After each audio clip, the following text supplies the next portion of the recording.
Good morning. අද පෙබරවාරි මාසේ 11 වෙනිදා. ඉතින් රෙකෝඩ් කළා ගොඩක් කාලයක් වුණත් මට සති 4කින් විතර වීඩියෝ එකක් අරගෙන එන්න බැරි වුණා.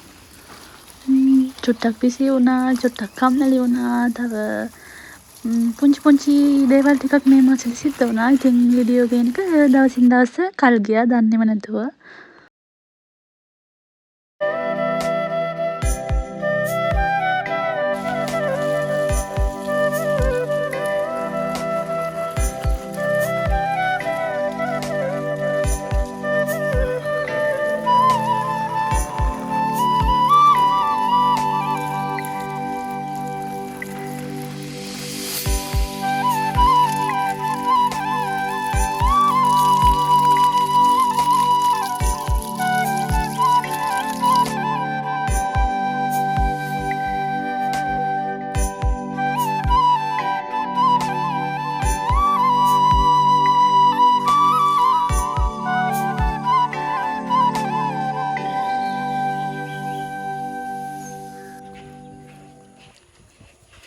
මීට වඩා පෙළේත හලකෙක් දැක්කොත් අතපත්තමද කියන්න ඕනේ ඕන්ද? අතපත්තමද කියන්න ඕනේ මීට වඩා පෙළේත හලකෙක් දැක්කොත්.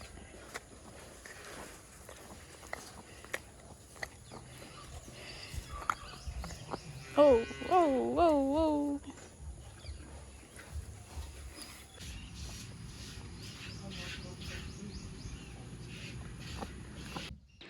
ඉතින් වීඩියෝ ගේන්න පරක් වුණාට මට සෝරි කියන්න බැරි වුණානේ. ඉතින් සති 4කින් විතර මට එන්න බැරි වුණා. මට සෝරි වෙන්න. මම දැන් හදන්නේ බෙඩ්ෂීට් එක මාරු කරන්න. මම මේ ඇත්තට දැන් දාලා තියෙන බෙඩ්ෂීට් එකට ගොඩක් කැමතියි. මගේ රූම් එකේ තියෙන දේවල් එක්ක කලර්ස් එක්ක ගොඩක් මගේ ඇහැට ප්‍රිය එකක් තමයි තියෙන්නේ. ඉතින් මම දැන් මාරු කරන්න හදන එක එච්චරටම මම ආස කළ එකක් නෙවෙයි. වෙන මට බෙඩ්ෂීට් එකක් නෑ ඇත්තටම. මොකද මගේ කලින් තිබුණ ඇඳ ගොඩක් පොඩි එකක් මීට වඩා. ඉතින් මේ සයිස් බෙඩ්ෂීට් මට වෙන්න නැහැ. මම හොදලා ඉක්මනට වේලලා ආපහු මේක මාරු කරා. මම මේ කලර් එකට චුට්ටක්වත් ආස නෑ. අර ලයිට් කලර් එක තියෙද්දි පොඩි එළියක් තියෙනවා කාමරේට.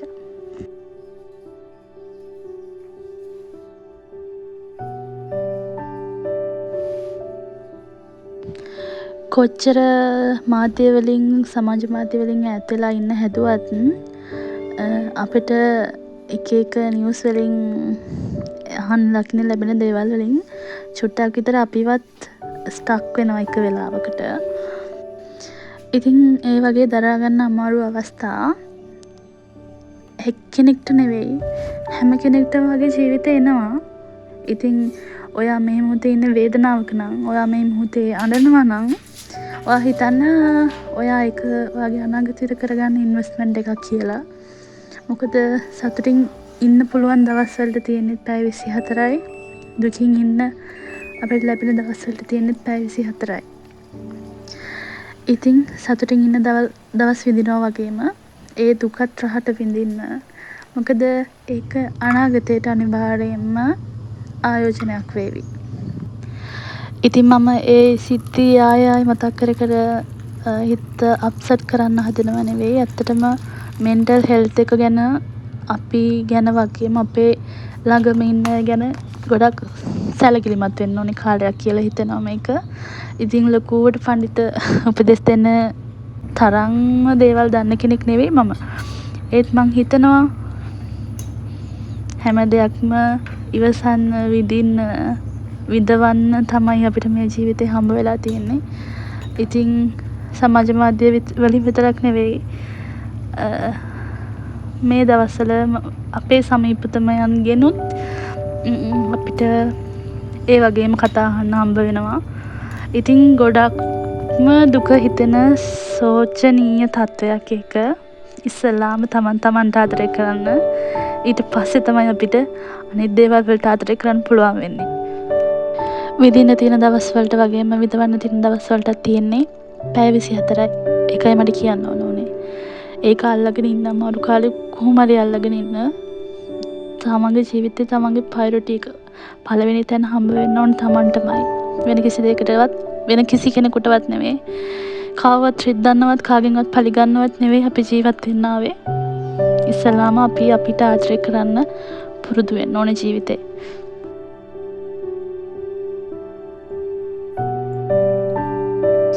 හරි අප්සෙට් කතා ඉවරයි. මම මේක වීඩියෝ එක එඩිට් කරන දවසේ මාර්තු 1 වෙනිදා. ඉතින් අලුත් මාසේ අලුත් විදියට ලස්සනට පටන් ගන්න හැමෝම සතුටින් ඉන්න.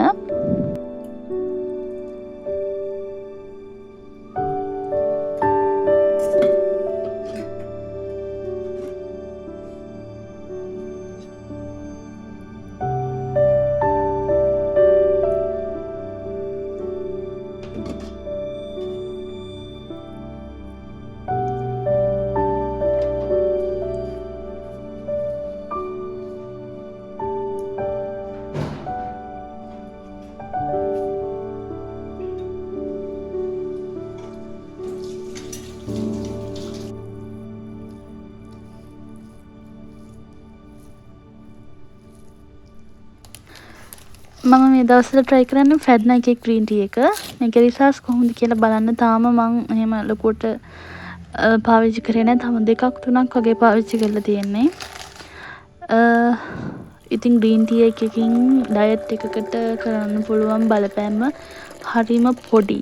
106ක් විතරම කියලා මං අහලා තියෙනවා. ඒක හරියටම හරිද කියන්න මන් දන්නේ නැහැ. හරිම පොඩි. ඉතින් ඒක එකතු කරගන්න ඒත් green tea එකකින් සම්පූර්ණයෙන් මනුස්සයෙකු කෙට්ටු කරන්න බෑ ළමයි.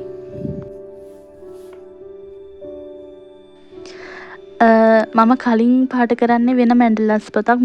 මම කලින් පෙන්ලා තිනවා මතකත් ඇති ඔයාලට. මේක මම පළවෙනි පාරට පාට කරන්නේ. මේක අපේ නංගී තව අපේ ගෙවල් ගාව චූටි බබෙක් ඉන්නවා. එයයි ගොඩක් පාට කරලා ඉවර කරලා තියෙන දැන්. ලේසි එකට කියලා තිබුණේ මේ චිත්‍ර විතරයි. ඉතින් මම ඒක පාට කරන්න ගත්තා. පාට පැන්සල් වලින් පාට කරන එක හරි බෝරින් අනේ. ඉතින් මම මේක පැටිග්ලම් වලින් පාට කරේ. ඉතින් ස්ට්‍රෙස් රිලීස් කරගන්න මේකත් හොඳ එක්සර්සයිස් එකක්. මම චූටි බබෙක් ගැන කිව්වනේ. ඉතින් මම මැන්ඩලාස් වලට ආස වුණේ අනිසාමයි. එයාගේ චූටි කාලේ චිත්‍රපොත් පාට කරලා තමයි මම චිත්‍ර පාට කරන්න ඒ තරම් ආස වුණේ. දැන් එයා ඇවිල්ලා මගේ පොත් පාට කරනවා. චූටි කාලේ මම ගිහිල්ලා එයාගේ පොත් පාට කරා.